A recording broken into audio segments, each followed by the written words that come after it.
Good morning, folks. I'm Adam Fenig, and I've got the captain, Cody Cisco, with me, and he's driving, which is pretty scary. He can barely walk and chew gum at the same time, let alone hold a microphone and talk and drive. So, but we're heading to the Fort Wayne Farm Show. Yep. And today is the last day of the farm show, and somehow, it's pretty much a rule that during the Fort Wayne Farm Show, it has to be cold, miserable, icy. Your windshield wipers can't work very well, and you have to about fall on your way into the show. But this year, it's totally different, obviously. It's mild. Right now, it's 44 degrees. It's about 7:30 this morning. Cody and I left a little bit early this morning. We want to walk the show before it starts there at 9 o'clock. But beautiful weather this year, and you would think from a 30,000-foot view that may scare away a crowd, that they might find other things to do at home. But so far, this might be the best Fort Wayne show I've been to. It's been very well attended, and there hasn't been any absence in the crowd. Now, of course, like most shows, it dies off there a little bit around lunchtime, and we struggle to get that crowd back.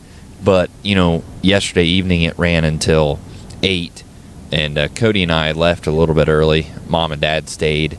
So that's usually that's a long day, but I don't know how many people were there between 5 and 8 yesterday afternoon. But, yeah, today's the last day. We'll talk to some customers, and then we'll get her packed up. I think it closes at 4 o'clock today.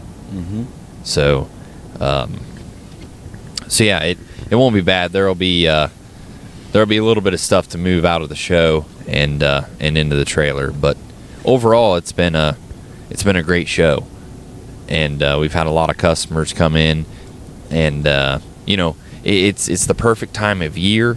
It is a great location. You got guys from Michigan, guys from obviously Indiana, and then Ohio. I mean, I talked to guys from Columbus, Ohio, Bucyrus, Ohio, up to Michigan, Western Indiana. So it draws a great crowd. I talked to guys that traveled 4 hours to come here, and they like the show just as much or more than maybe even the Louisville show. There's less clutter. It's easier to get to, and you don't really have to walk too terribly far, and you get to see pretty much everything that you came to see. So,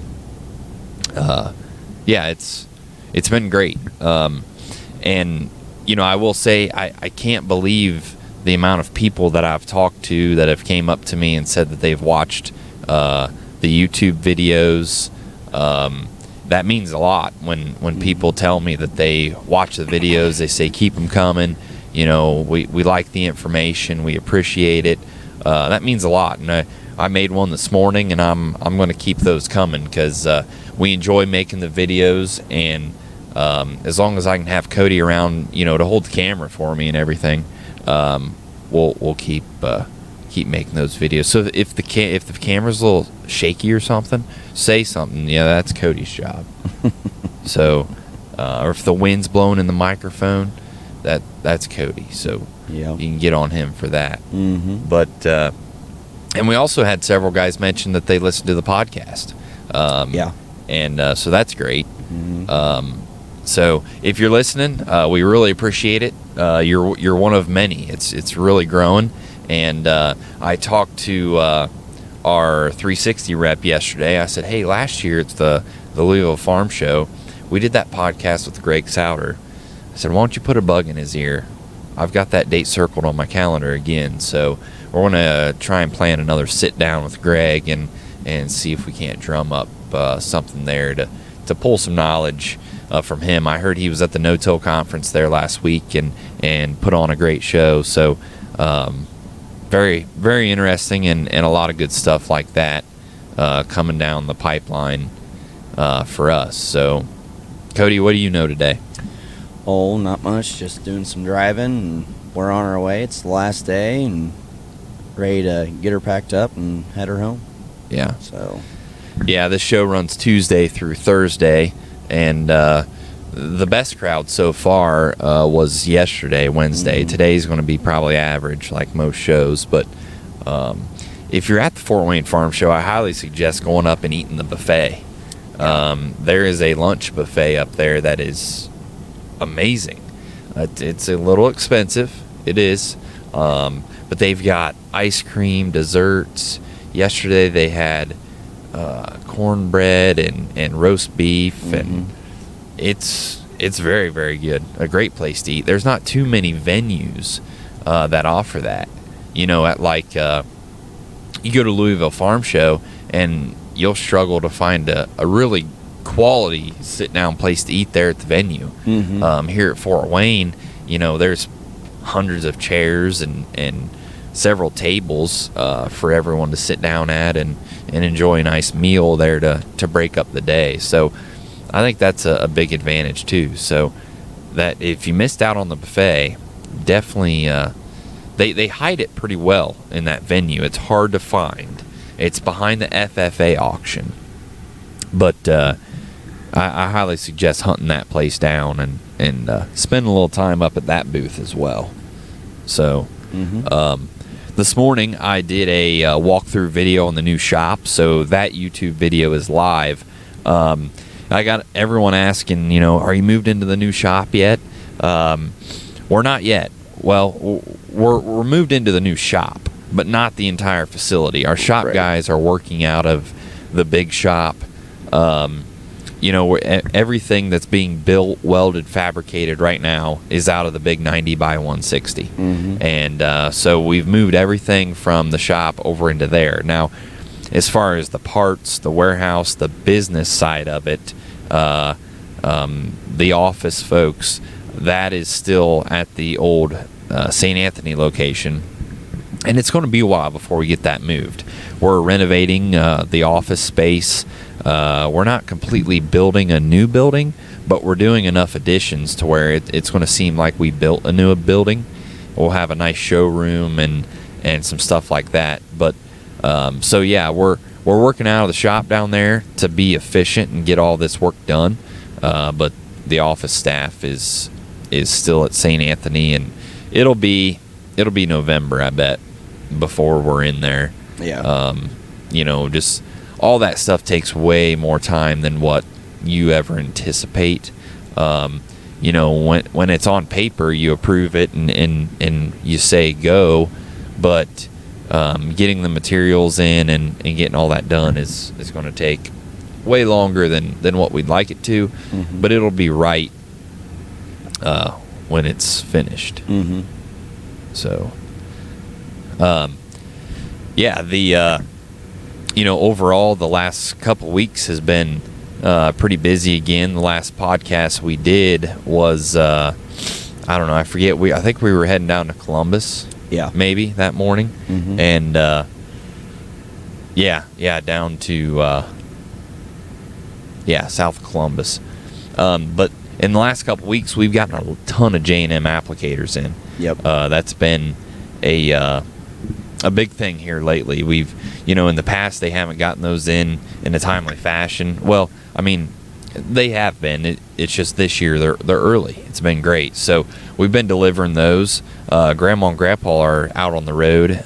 If any of you guys have received some equipment from us in the last couple of years, Grandpa has probably delivered that. And he is out in Illinois with Grandma this week, picking up an Apache sprayer with our detach trailer and taking that out to Eastern Ohio to a customer. So Grandpa was on the road trucking Monday. He went over to Kenton, Ohio. Tuesday we sent him up near Findlay, and Wednesday and Thursday it was Illinois, picking up an Apache sprayer. So he's been busy. Yeah. And he really enjoys that. So yeah, we've been pretty busy. Yep. I would say next week he's probably going to be making a couple of trips up to Michigan. So. Yeah. What's he doing up there? Well, he's got a couple of J&M applicators to deliver up there. Okay. up by Kalamazoo. Gotcha. Mm-hmm. Yep. So, yeah, Cody traded in some Underfirth applicators on some J&Ms, Mm-hmm. and so we've got to build those and get those pieces together up there, and yeah, that'll take some time. Yeah. But those applicators are finished, aren't they? Yeah, they're done. Sweet. Yeah. So walk us through how those J&Ms are set up. So basically, they're set up. They're set up on. First of all, it's a 60-foot bar. It's a 2,600 gallon tank, 5-section machine, with a Raven RCM ISO system on it. And then colders are on 30-inch spacings with the J&M parallel linkage.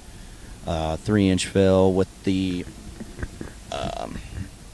upgraded pump. I can't remember what that pump is. I think it's like a 750 or something like that. Yeah, that red and dual tandem axle.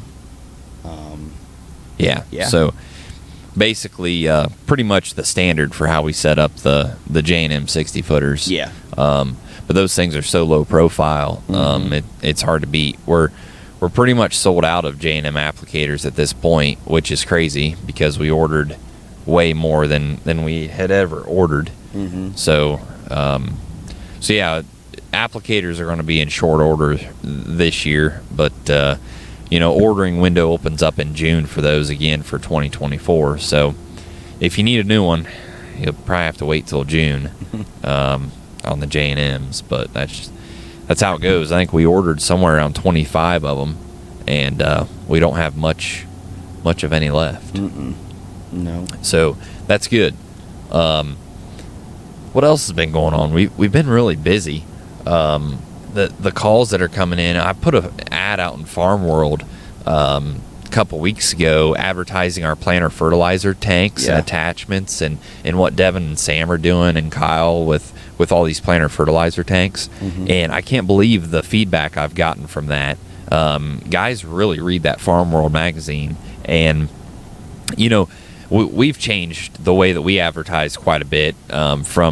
We do a lot of Tractor House, that's our big one, and then YouTube generates a lot of conversation. But the mailing newspapers and magazines to farmers, that's not dead. So yeah, we did an ad in there, and we've gotten a lot of phone calls there, and that's created some jobs, some installs and sales on planter fertilizer brackets and tanks. That's kind of the mode we're in.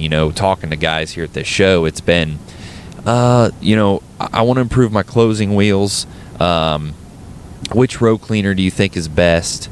Do you think I should do in furrow or 2x2 or both? I want to add, my tank's only 300. I want to get to 500.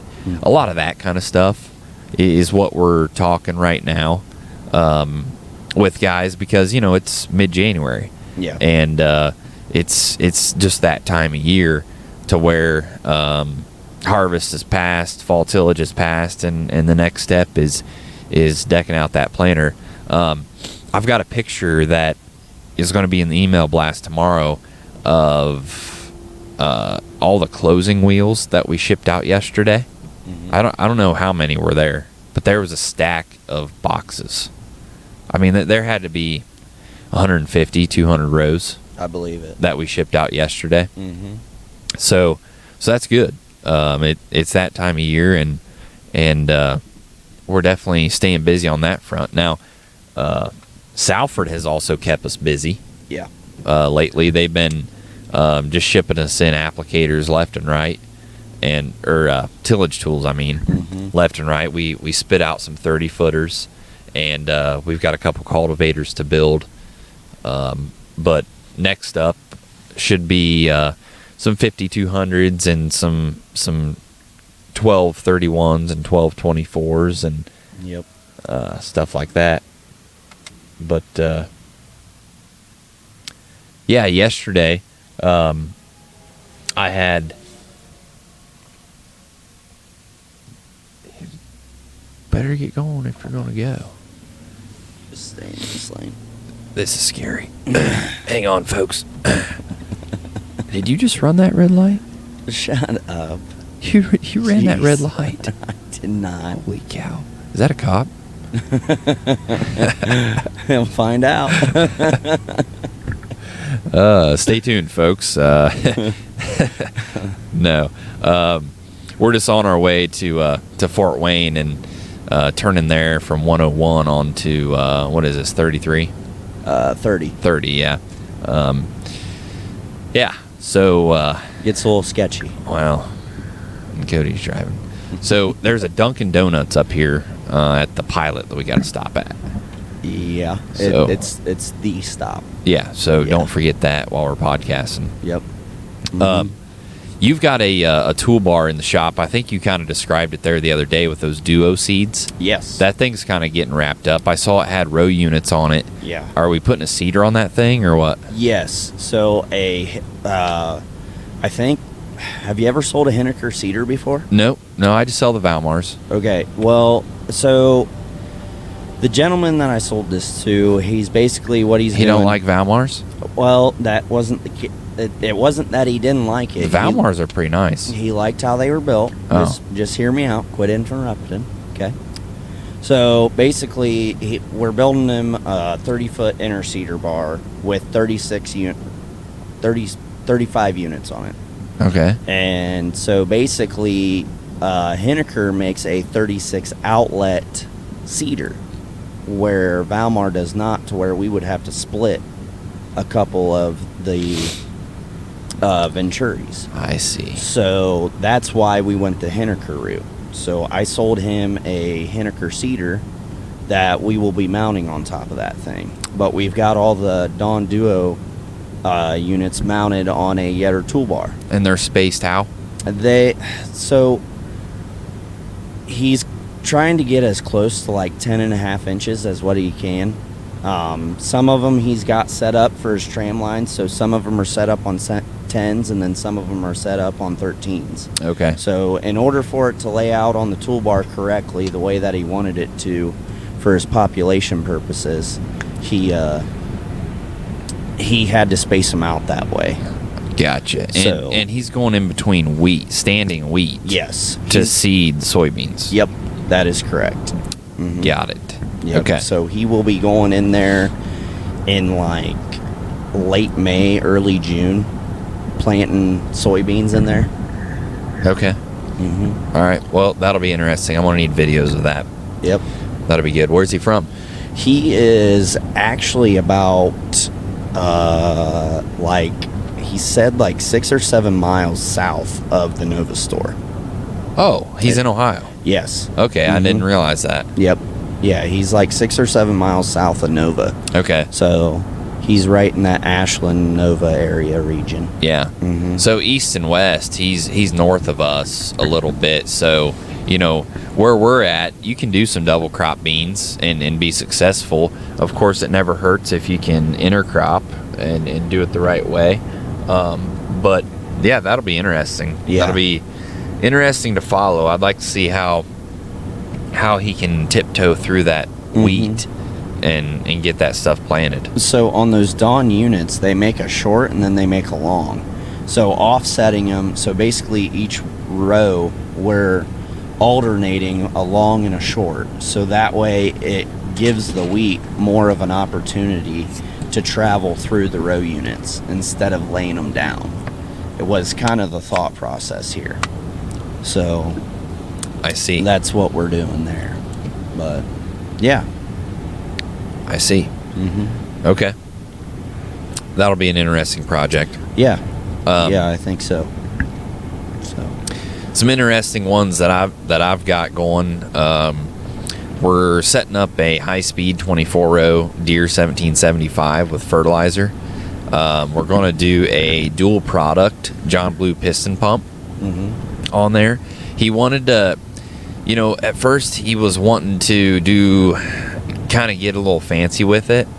And I told him, you know, for now, being that it's a brand new planter to you, why don't we just start simple with a ground drive pump? I think he's going to have enough going on trying to make sure everything else on the planter is working.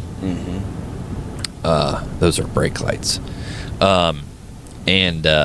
So I said, let's go ground drive. So we went dual piston John Blue because he's running in furrow and pop up. And then we're putting a 500-gallon tank in the center, which I talked to him yesterday. It's going to be a little tight the way those markers lay down, but I think we've got enough room. And then we are also going to do some wing tanks for in furrow. Okay. And on those 1775s, you have to do your Keatons are a little bit different. Your in furrow totally tubulars are a little bit different. Everything's a little bit different, but that'll be a cool setup when it's done. I've never sold one of those dual product John Blue pistons. I think that'll be really cool. I know a lot of customers out there running maybe an electric for pop-up and hydraulic or ground drive for their 2x2, whereas now we can use a single pump and get it all done that way. No hydraulics required, obviously, and stuff like that. But I think I think that'll be a pretty cool setup. From there, I sold a J&M applicator to Kentucky, a 60-footer. He's getting triple threats on them. How popular have those triple threats been lately, though? Super.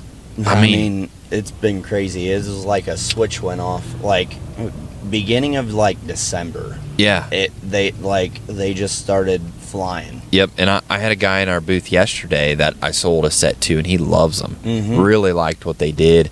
I sold a set on that J&M that's going to Kentucky. Or no, it's Tennessee. It's Tennessee. And I sold a set there. You sold a set yesterday, I think. Yeah. Or maybe Tuesday. Yep, I sold 11. So those things have taken off. But there's a lot of merit there. You know, when I first kind of thought of doing something like that, every phone call I was getting that summer was, well, do you think Y drops are better? Or do you think the colder knife is better? And I'm like, man, it depends. It depends so much on weather. I think they both offer some type of an advantage. And so that's when I was like, well, the best thing would to do both at the same time. And that's when we kind of started playing with it and developed it. And yeah, somehow along the line, Unrufer took a good look at it at that Louisville Farm Show, and magically they came out with a dual delivery system. But hey, that means you're doing something right? Yep. So they've got their dual deliveries, what they call it. We still call it the triple threat. Either way, it does the same thing. But yeah, that's been very popular. And so Mom and Dad stayed up here in Fort Wayne all week. So Cody and I, we've been traveling. We've got the kids. And how many kids you got, Cody? 2. 2. Girls, 2 girls. Yep. Lindy and Heidi. Yep. And luckily they don't have Cody's looks. They look like their mother. But I've got a 4th one on the way. Yeah. Little girl, finally. I'm going to join the girl club. Next week. With Cody. Yep. Next week. Yep. Next Tuesday. So 3 boys and a girl. So that'll change things. I don't know how much Louisville Farm Show I'll be having. Yeah. But that's fine. I'll be home and still busy. Nothing wrong with that. Yep. So. The 24th is when she'll come, and Louisville's like 3 weeks later. So we'll still have our hands plenty full. Yep. The two of the boys are in school, kindergarten, preschool, so there's a lot of shuffling around with them in the morning and during the day. But a lot going on. This podcast is sponsored by Dunkin' Donuts. We're getting ready to go grab our first cup of Joe here this morning, and then we'll get on to the show. So pretty good podcast. You know, I'd probably get tired of listening to Cody and I all the time, or Cody, I mean, all the time. You're the one doing all the talking. I don't know what the heck you're talking about. I think a cat got your tongue this morning or something. Whatever. And I didn't say much. And well, he's driving. Like I said, Got to focus. Well, you just don't. You had to outrun that cop back there. There was a cop. Yeah. There was. But, all right, we're going to get off of here. And thanks to everyone for tuning in. And we've got a lot of podcasts in the future. So we'll see you on the next one. Yep. See you guys.